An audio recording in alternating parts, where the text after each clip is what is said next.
আবারও শুরু হলো আমাদের নতুন কোয়ার্টার খোঁজা।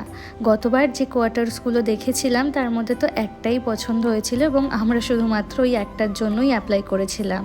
আর অভিজিৎ যেহেতু একদম নতুন জয়েন করেছে এখানে, সেই কারণে অনেক সিনিয়র একজন প্রফেসর সেই কোয়ার্টারটা পেয়েছিল। আর এইবার কিন্তু আবারও অনেকগুলো কোয়ার্টারের অ্যাডভার্টাইজমেন্ট এসছে। সরকারি যে কোনো জিনিসেরই তো অনেক রকম প্রসেস থাকে, তা আমরা কম বেশি প্রায় সকলেই জানি। আর এখানে না প্রতি 3 মাস অন্তর কোয়ার্টারের অ্যাড বেরোতে থাকে। আর এইবার অনেকগুলো কোয়ার্টারের অ্যাড বেরিয়েছে, কম করে হলেও প্রায় 15-16টা। তারই মধ্যে থেকে কিছু ঘর আমরা আজকে দেখতে এসেছি এবং আমি দেখছি মানে আমার থ্রু দিয়ে আমি সেই ঘরগুলো আপনাদেরকেও দেখাবো। এই ঘরগুলোর এমন হাল দেখে প্লিজ কেউ খারাপ কমেন্ট করবেন না, কারণ এগুলো বহু বছরের পুরনো এবং অনেক বছর ধরে হয়তো খালিও পড়ে রয়েছে। লোকজন না থাকলে যা হয়, একটা ঘর পুরো ভুতুরে বাড়ির মতো হয়ে যায়, সেরকমই এই ঘরগুলোর অবস্থা। তবে এই ঘরগুলোর মধ্যে আমাদের এখন যা যা দেখার সেটা হচ্ছে ঘরগুলো পরিমাণে কতটা বড়, ঘরে কি কি ফ্যাসিলিটি রয়েছে এবং ঘরগুলোর স্ট্রাকচার। আজ আমরা প্রায় 10টা ঘর দেখেছি এবং তার মধ্যে থেকে প্রথম 3টে ঘরের ভিডিও আমি একসাথেই এই ভিডিওতে শেয়ার করছি। এগুলো না সেপারেট এক একটা ডুপ্লেক্স বাড়ি, যেই ডুপ্লেক্স বাড়িগুলোতে টোটাল 4 জন করে প্রফেসর থাকতে পারে এবং আমরা 3টে ঘর দেখেছি এবং এখন যে ঘরটা দেখছি না, এই ঘরের কন্ডিশনটা মনে হচ্ছে দেখে বেশ অনেকটাই বড়।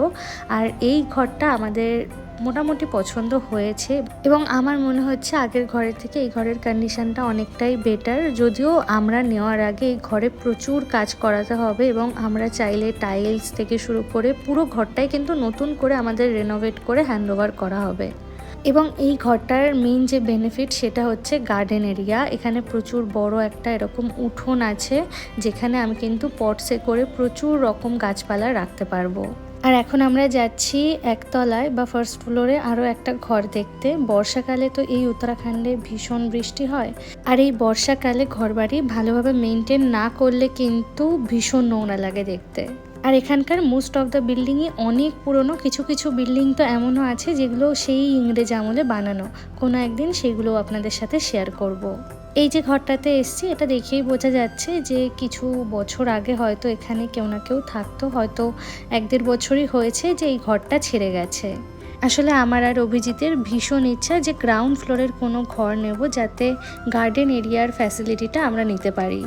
এই ঘরটা তো ফার্স্ট ফ্লোরে, ঘরগুলো তো ভীষণ বড় বড়, 3টে করে বেডরুম রয়েছে, ড্রয়িং ডাইনিং আলাদা, সাথে 2টো টয়লেট এবং বড় বড় ব্যালকনি।